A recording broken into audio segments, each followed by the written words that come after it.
Chegou um dos momentos mais aguardados, pelo menos por mim, que é o de falar das melhores leituras de 2024. Olha, eu vou ser bem sincera com vocês, eu acabei de gravar esse vídeo falando dos 10 livros, e aí quando eu fui ver, ele estava com áudio muito ruim. Então eu estou muito feliz nesse momento. Mas eu não tenho outra alternativa a não ser gravar de novo. E então eu já peço desculpas se ficar muito resumido cada livro, porque né, eu acabei de falar sobre todos eles e vou ter que falar de novo. Então é isso, mas eu vou dar o meu melhor, tá? Pra gente fazer esse vídeo do jeito que ele merece, né? Então vamos lá falar sobre esses top 10, esse top 10 de 2024. Como eu já falei várias vezes, eu tive um dos meus melhores anos como leitora, né, no ano passado. Definitivamente o meu melhor ano desde que eu comecei a criar conteúdo sobre livros. Então eu chego aqui em 2025 muito feliz e torcendo muito para que esse seja mais um ano maravilhoso e desejando o mesmo para vocês. Então, assim, apesar de ter sido um ano muito bom como leitora, eu não li tantos livros que eu favoritei, sabe? Então, essa lista, metade dela é muito mais de livros que foram muito bons ali naquele período de 2024, mas que eu não levo como favoritos pra vida. Enfim. No 10º lugar, a gente tem O Bebê de Rosemary, do Ira Levin, que era um livro que eu queria muito ler, porque né, é um clássico do terror. E eu gostei muito da leitura. Eu acho que ele me surpreendeu de muitas formas. Muitas pessoas, né, algumas pessoas dizem que esse livro já não funciona mais em 2024, né, não funciona mais atualmente. Eu entendo essa ressalva, mas eu também discordo. Primeiro, porque eu acho que ele funciona assim, pra mim ele funcionou, tá? Segundo, que eu acho que ele é um livro, né, ele é um clássico do terror, como eu falei. Ele foi escrito em 1967, se não me engano. E ele é um livro que fala sobre satanismo, sobre ocultismo, né? Numa época em que falar sobre isso era um grande tabu. Então eu acho que isso tem que ser levado em consideração e ele ainda traz essa figura da mulher grávida, né, que é uma figura sagrada. Então eu acho que o Ira Levin foi muito corajoso, né, em trazer todos esses elementos nessa história que eu acho que as pessoas dizem que não funciona tão bem hoje, porque muita gente já viu essa história, seja ela mesma, né, o bebê de Rosemary, ou outras versões, outras histórias parecidas que partem da mesma premissa, que provavelmente se inspiraram em O Bebê de Rosemary, né? Então eu acho que tudo isso tem que ser levado em consideração, o contexto em que essa obra foi escrita e o que ela significa para a literatura e também para o cinema, né? Porque o filme foi muito famoso, então eu acho que a gente tem que pensar sobre tudo isso. Mas, além disso, para mim, foi uma leitura muito legal. Eu tentei ler, assim, fingindo que eu não sabia o que estava acontecendo, e eu acho que se você não sabe, né, realmente é uma surpresa, é uma revelação. Tanto que eu nem vou falar aqui, porque vai que alguém aí não sabe, né, exatamente o que é, então eu nem vou falar, mas eu também achei interessante que esse livro traz muitas questões de gênero, né, como eu falei, foi escrito por um homem em 1960, né, na década de 60, então isso é surpreendente, eu não sei se era de fato a intenção do autor, mas eu acho que ele trouxe essas questões de gênero e ele também acaba transformando o bebê de Rosemary em uma metáfora, né, para a forma como nós mulheres muitas vezes sentimos que o nosso corpo não pertence somente a nós. Então eu achei isso tudo muito interessante. De novo, não sei se foi a intenção do autor ou não, se ele só, né, envelheceu bem esse livro, mas eu achei muito interessante assim ler sob esse ponto de vista, sabe, pensando que muitas coisas nessa história significam muito mais do que apenas o que está acontecendo. Então, não favoritei pra vida, mas favoritei no ano, foi uma leitura muito boa. No nono lugar, nós temos Mais Sombrio, do King, né, que foi um livro que não entrou para os meus favoritos da vida, nem para os meus favoritos do King, mas foi uma leitura muito gostosa de fazer. Esse livro reúne 12 contos, a maioria deles é inédita, né, mas outros já tinham sido publicados, como Laurie, que foi publicado durante a pandemia, e esse livro, ele me ganhou por duas coisas. A primeira é Cascavéis, né, que era o conto mais esperado desse livro, ele é a continuação de Cujo, que é um livro, uma história muito célebre do King, então acho que estava todo mundo muito curioso para ver o que ele ia trazer nessa sequência, reencontrar, né, essa história, esses personagens depois de tanto tempo, e eu amei, assim, foi muito mais do que eu esperava, foi maravilhoso. Eu senti muito medo lendo essa história, o conto do King que mais me deu medo, com certeza. E eu achei muito bonito também como ele fala sobre o luto, né? Eu sempre digo que eu acredito que o luto não é um processo que chega ao fim. Ele é uma coisa que vai com a gente até que a gente chegue ao fim, né? Eu não acredito que o luto termine. Eu acho que ele se transforma, eu acho que a gente vai ressignificando, aprendendo a lidar, ele vai realmente mudando com o tempo, conforme a gente vai fazendo essa ressignificação, mas ele não tem fim.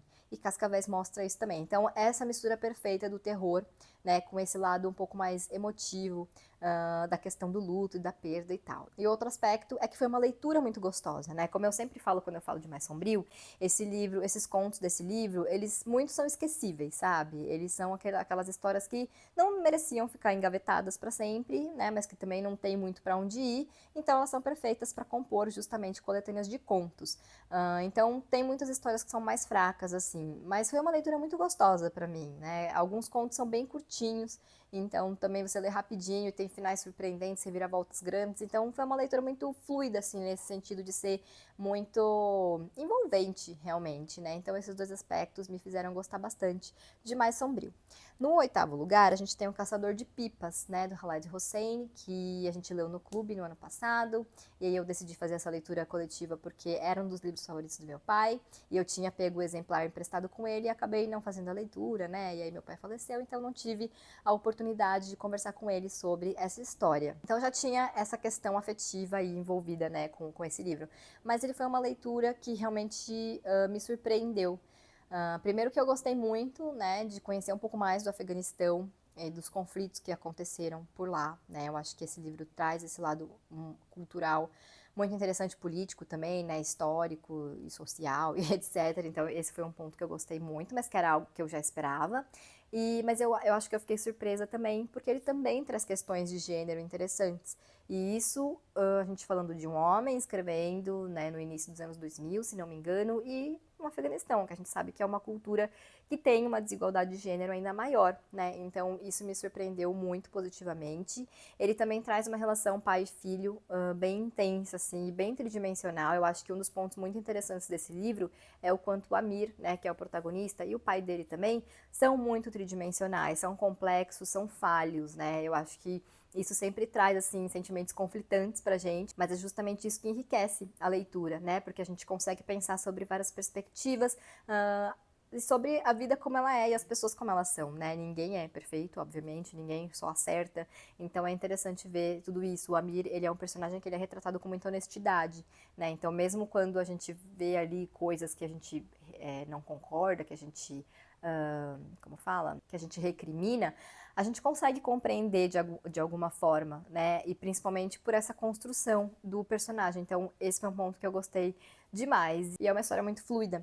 Eu achava que podia ser uma história um pouco mais complexa, assim, mais truncada, sabe, na leitura. E não foi. Foi, assim, uma delícia de leitura. Então, tá aqui no meu oitavo lugar.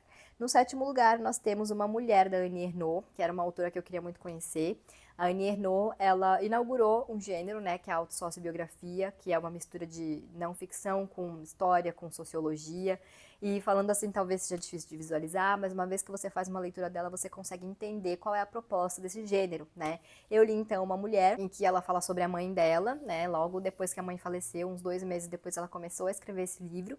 E nesse livro, ela narra a trajetória da mãe, ao mesmo tempo em que ela fala sobre a perda dela, né, sobre o luto, sobre todo esse processo. E a Annie Ernaux, ela tem um texto muito seco, muito direto, né, e eu não tô falando isso como uma crítica, é o estilo dela. Mas é interessante, assim, porque a gente vê, né, esse lado dela, ela consegue retratar essa questão do luto muito bem, ao mesmo tempo em que ela traz também esse distanciamento. Então, eu não sei, é um estilo muito único, que eu gostei. Não é o meu estilo de escrita favorito, eu prefiro algo mais próximo, mais acolhedor, mas eu gostei dessa proposta da Annie Ernaux também, e acho que mesmo com esse estilo de escrita, ela consegue trazer o peso da perda e essa visceralidade que é a gente perder uma mãe, né? Eu, infelizmente, tenho essa experiência de perder o pai, perder a mãe, e claro que são sempre dores e lutos diferentes, mas eu acho que com a mãe a gente tem uma perda muito visceral, de como se a gente estivesse perdendo uma parte da gente, não uma pessoa só, sabe?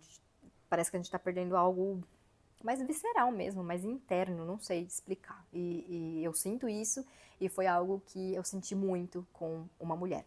E o que eu acho interessante sobre o livro é que, ao narrar essa trajetória da mãe, né, ela consegue também abordar muito questões de classe e os costumes da época, né, como eles vão se transformando ao longo do tempo. Então, é muito interessante, assim, de você ver como ela conseguiu, em um livro pequeno, que tem acho que menos de 100 páginas, falar sobre o luto, a perda, falar sobre a trajetória da mãe, trazer questões de classe, trazer também essa questão dos costumes de uma época é realmente um tipo de livro, assim, muito diferente do que eu tô acostumada a ler e que eu acho que vale a pena todo mundo conhecer. No sexto lugar, Bem-vindos à Livraria Hyunandong, que é um livro que eu já panfletei de todas as formas possíveis. Ele é uma ficção de cura, que é um gênero que eu gosto muito e que eu li muito em 2024. E o que eu gostei muito desse livro é que ele aborda uma questão muito prática da nossa vida, que é a vida profissional, né? Nesse livro a gente conhece a Young-ju, que é uma pessoa que decide largar a vida dela de antes, né, para abrir uma livraria, que era o sonho dela. E falando assim parece tudo muito utópico, falando, a pessoa largou a vida para abrir né, para realizar o sonho da vida dela e tal. E não é, juro que não é. Tipo, esse livro traz muitas questões reais, assim, principalmente sobre como a gente pode viver com propósito, trabalhar com propósito, mesmo fazendo parte do sistema capitalista. Uma das coisas que eu mais gostei nesse livro é como ele mostra que é impossível a gente sair do sistema capitalista, infelizmente, tá? Eu acho que a gente precisa aceitar isso, principalmente como indivíduos, assim. É muito difícil, para não dizer impossível, a gente sair desse sistema, mas eu acho possível driblar ele em alguns momentos. E eu acho que Bem-vindos à Livraria Hyunandong mostra isso, traz insights para a gente aplicar na nossa vida, principalmente para quem quer mudar de profissão, né, mudar de carreira, mudar de área, realmente dar um giro 360 ali na vida profissional. Eu acho que esse livro pode inspirar demais, justamente porque eu acho ele real nesse sentido, né, de mostrar que é possível viver e trabalhar com propósito, mesmo precisando ganhar dinheiro, porque no fim é isso, né, muitas das coisas que barram a gente para realizar os nossos sonhos é o dinheiro, a gente precisa de dinheiro para sobreviver, então a gente está nesse sistema capitalista, assim, enterrado de uma forma que é muito difícil sair, né, mas aí esse livro mostra que é possível a gente ir conciliando, né, a gente ganhar dinheiro ao mesmo tempo em que a gente faz uma coisa em que a gente acredita, né, a gente ressignificar toda essa questão do trabalho, a forma como a gente encara a nossa vida profissional, o que é sucesso, os nossos sonhos, né, eu acho que muitas vezes, outra coisa que esse livro fala também, é o quanto a gente fica muitas vezes sonhando uma coisa e no meio do caminho o sonho perde o sentido, mas a gente não arreda pé, porque a gente acha que conquistar esse sonho vai ser um sinônimo de sucesso, vai ser um sinônimo de força, né, sei lá, vai validar tudo que a gente passou até ali. E na verdade, talvez não, talvez sejam caminhos pelos quais a gente precisa passar, mas que não precisam ter o fim que a gente programou lá no começo, né? Então, enfim, leiam esse livro, principalmente se vocês quiserem recomeçar a vida profissional. No quinto lugar, nós temos Saco de Ossos, mais um livro do King, que era um livro que eu queria muito ler. E esse livro tem duas coisas que eu gosto muito. Primeiro, Uma Casa Assombrada, né, Sarah Laughs, que é uma casa de campo com muitas manifestações paranormais. Esse livro também me deu bastante medo. E Luto, né, é um livro que fala muito sobre luto, porque é o Mike Noonan, que é o protagonista. Ele é um escritor e ele perde a esposa, super jovem, com 36 anos. E aí ele entra num bloqueio criativo e vai para Sarah Laughs tentar, né, desfazer esse bloqueio, voltar a escrever. E aí coisas começam a acontecer, tanto paranormais quanto outras subtramas. Então é um livro que traz muito essas duas questões, né, que eu adoro. Eu achei que eu fosse gostar mais, ele não foi uma leitura tão fluida pra mim, assim, eu demorei um pouquinho, né, pra engrenar um pouco mais do que o normal nos livros do King, mas esses dois aspectos foram muito bem desenvolvidos, são coisas que eu gosto muito e que eu gostei muito da forma como o King abordou. Sobre o luto, principalmente sobre como as pessoas que a gente ama e que partem, como elas continuam com a gente. E quando eu falo isso, pode parecer uma coisa, ai, que bonito, né? Tipo, a pessoa tá sempre aqui comigo. E embora eu acredite nisso, não é dessa forma que o King mostra. Em Saco de Ossos, ele mostra mais assim, quando a gente perde alguém, a gente pega tudo que a gente viveu com essa pessoa e tudo que a gente sabe sobre essa pessoa e a gente cria uma versão dela para viver com a gente, né? Como uma inteligência artificial. Então a gente cria essa nova versão dessa pessoa de acordo com as coisas que a gente sabe sobre ela, que a gente viveu com ela, e é essa versão que vai viver com a gente pro resto da vida, né? Eu acho que é assim que a gente sobrevive ao luto, é assim que a gente continua. Porque como eu já falei nesse vídeo, não acredito que o luto chegue ao fim. Então, a gente precisa encontrar uma maneira de viver com ele, de viver com essa dor, com essa saudade. Eu acho que essa inteligência artificial nossa, né, que cria essa versão de quem partiu, é a nossa maneira de sobreviver, é a nossa maneira de continuar. E Saco de Ossos mostra exatamente isso, então por isso que ele merece estar aqui. No quarto lugar, nós temos uma leitura polêmica, que é As Irmãs Blue, da Coco Mellers, que era um livro que eu queria muito ler. E aí eu comecei a ler ele em outubro do ano passado, aí eu li 30% e eu não tava, né, engatando. E aí eu achei que era porque eu queria ler terror, então eu pausei e fui ler o terror. Aí o clube escolheu ele como leitura de dezembro, e aí eu li ele então no mês de dezembro, e assim, até uns 60% eu não estava envolvida com a história, o que foi estranho pra mim, porque é um livro que tinha tudo para ser, né, um favorito meu, porque ele fala sobre dramas familiares, com foco na relação entre irmãs, e ele fala sobre luto, sobre perda. Então, né, eu achei que era a receita pronta ali para eu amar, mas eu não estava amando. Só que aí chegou nesse 60%, nessa reta final do livro, e ele realmente começou a fazer sentido dentro de mim, sabe? Então foi uma leitura que eu acabei gostando bastante, que reverberou aqui dentro de maneira assim muito intensa, né? Tanto é que eu terminei ele já tem um tempo, mas eu continuo pensando sobre ele. Eu fiz muitas marcações porque são pensamentos, assim, são reflexões que eu já tive, que eu tenho e que se eu não tinha eu passei a ter sobre família, sobre maternidade, sobre o luto, sobre aquele sentimento de impotência que a gente tem quando uma pessoa que a gente ama morre e a gente ficar pensando o que a gente poderia fazer de diferente, mesmo sabendo que na verdade a gente provavelmente não poderia ter feito nada, né, para evitar aquela situação. Então, é um livro que na verdade mexeu com muitas questões para mim e talvez por isso eu não tenha me envolvido tanto desde o início. Talvez por isso tenha sido uma leitura difícil para mim, né, até chegar nesse 60%. Aí eu fiquei pensando se ele deveria estar nessa lista, já que mais da metade da leitura não foi fácil para mim. Mas aí eu cheguei à conclusão de que sim, e que merecia estar no quarto lugar justamente por isso, porque eu cheguei a essa conclusão de que ele não foi uma leitura fácil para mim, justamente por mexer com tantas coisas que são difíceis, né, ainda, e que talvez sempre sejam. Então, no fim, eu acabei gostando muito e lá no grupo também o pessoal tá gostando bastante, então eu acho que ele é um livro que pode agradar muitas pessoas, né? Só talvez realmente a escrita da Coco Mellors não seja tão fluida quanto eu esperava, né? Ou não sei se foi essa questão pessoal minha mesmo, enfim, né? Fica essa ressalva, mas eu gostei muito do livro no fim das contas. No terceiro lugar, nós temos Como Vender uma Casa Assombrada, do Grady Hendrix, que eu amei, né? Ele também tem muitos elementos que eu gosto muito, que são Casa Assombrada, relação entre irmãos e dramas familiares e luto e perda, né? Ou seja, mais um prato cheio para mim, e eu acho que o Grady Hendrix, ele explorou tudo isso com maestria. Como eu falei no vídeo sobre ele, o autor foi por caminhos que eu não escolheria, por caminhos que talvez eu nem gostasse que ele tivesse ido, porque eu queria uma história de terror de Casa Assombrada mais clássica. Mas ao mesmo tempo eu gostei disso que ele fez, porque é justamente pela surpresa, justamente por sair um pouco desse lugar comum, mesmo partindo de uma premissa que é um clichê. Então, apesar de, né, não ter explorado a história da forma como eu queria, né, eu gostei muito, eu acho que ele trouxe novidades aí para essa premissa, para esse clichê do terror. E a questão do drama familiar, né, e da relação entre irmãos, perfeita, assim, não tenho o que tirar nem pôr, porque ele mostrou como o luto, como a perda dos pais impactam na relação entre Mark e Louise, que são os irmãos, né? E eles têm uma relação péssima e continuam tendo uma relação péssima durante o livro, mas vai mostrando por que eles têm essa relação péssima, como foi a infância deles, como os segredos, né, dos pais acabaram impactando na forma como eles cresceram, na forma como eles se enxergam e enxergam um ao outro. Então, eu gostei demais, assim, Grady Hendrix, de parabéns. No segundo lugar, nós temos As Pequenas Chances, da Natalia Timmerman, que foi uma leitura que eu gostei de maneira muito pessoal, né? Eu já queria ler algo da autora, mas eu ainda não tinha pego nenhum livro. E aí, no começo do ano passado, eu fui na livraria, no fim do ano passado, do ano retrasado agora, né? Eu fui na livraria, e aí eu vi esse livro, nem vi que era dela, e fui ler a sinopse, né? Uma coisa que eu nem tenho costume de fazer. E aí falava justamente, né, da Natália, que tinha perdido o pai depois do diagnóstico de câncer.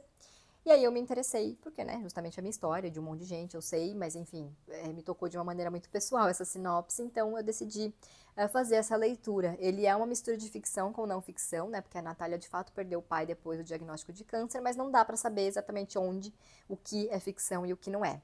De qualquer maneira, isso é indiferente durante a leitura. E aí a primeira parte do livro nem foi tão assim para mim, porque embora tivesse muitas coisas do luto em si, né, que eu me identificasse, qualquer pessoa que esteja passando pelo processo do luto se identifica, não me tocou de uma maneira pessoal, sabe? Mas na segunda parte isso se transformou completamente. Eu acho que esse livro me pegou muito, porque ele mostrou o processo de perder e não só a perda em si, né? Não só a morte em si do pai da Natália, no caso. E aí, lendo ele e pensando sobre tudo, eu percebi que para mim, claro que a perda em si, né, a morte do meu pai foi e é muito difícil para mim, mas todo o processo de saber que eu estava perdendo ele foi muito doloroso.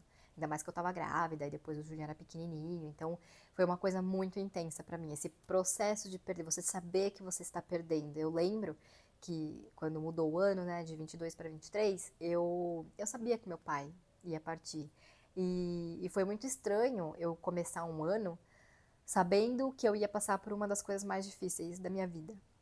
E, e não é pessimismo, sabe? Não é, né, que eu tava ah, esperando pelo pior. É que eu sabia, meu pai tava muito doente já, ele tava muito frágil. E então eu lembro de virar o ano e falar, cara, esse vai ser o ano que eu vou passar por uma das coisas mais difíceis da minha vida, de novo, né? E então eu acho que esse livro foi isso, assim, me acolheu nesse processo de perder, né? Nesse saber que você vai perder. Então, na verdade, qualquer pessoa eu acho que passa, que tem alguém, né, um ente querido num processo de câncer terminal, de cuidados paliativos, vai se identificar muito com esse livro. Vai ser um carinho, sabe? Um colo, um abraço. E foi isso que foi esse livro pra mim.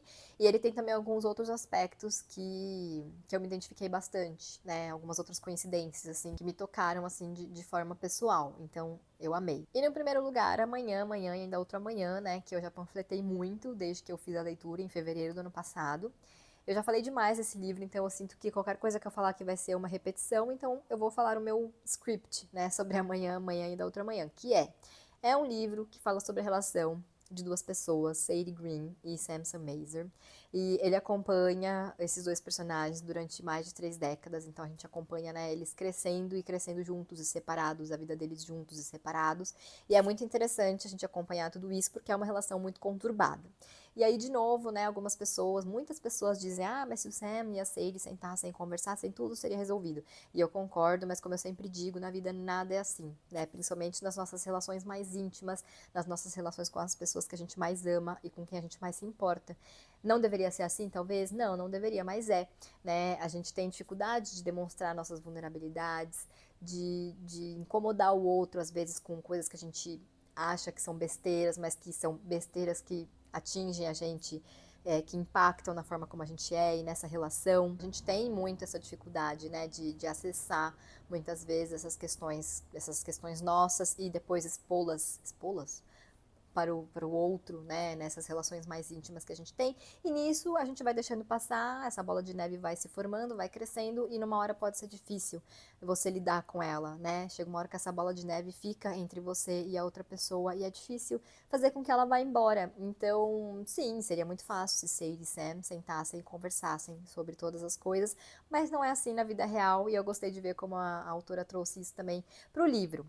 Além dessa relação entre os dois, que eu acho muito legal de ver, né, ela se desenvolvendo e tudo que eles passam juntos e separados, é um livro que traz representatividade asiática, representatividade PCD, fala sobre machismo, questões de gênero e fala muito sobre a apropriação cultural, traz uma reflexão muito interessante sobre isso. E é um livro que fala sobre games, né, sobre a indústria dos games, porque o Sadie e a Sam se tornam grandes estrelas, né, desse universo. Os jogos são uma analogia à vida, todas as etapas da nossa vida estão lá, de alguma forma representadas nos jogos, né? E eu acho que esse livro fala justamente sobre as segundas chances que a gente tem, sobre os recomeços, sobre fracassos, sobre as vitórias, sobre como a vida é feita de tudo isso e às vezes a gente não vê, porque a vida vai acontecendo de uma maneira fluida. Em poucos momentos a gente para apreciar tudo isso de maneira objetiva. Então eu acho que a gente tem muitas mortes ao longo da nossa vida e aí a gente renasce para uma segunda chance, terceira chance, quarta chance, por aí vamos. Mas eu poderia filosofar muito sobre esse livro aqui, só que seria chato, então eu vou só dizer mais uma vez para vocês lerem esse livro e para vocês irem com essa perspectiva de que é difícil a gente conversar com as pessoas que a gente ama, né? É difícil a gente se expor para elas e pra gente também, né? Às vezes é mais difícil a gente se expor para nós mesmos do que para o outro, só que para se expor para o outro a gente precisa admitir algumas das nossas fraquezas, vulnerabilidades, dificuldades, questões, sofrimentos, traumas, enfim. Então, talvez por isso também seja tão difícil a gente conversar com o outro sobre tudo isso. Então, tenham isso em mente ao fazer essa leitura e eu acredito que vai valer muito a pena. Então, essa é a minha lista.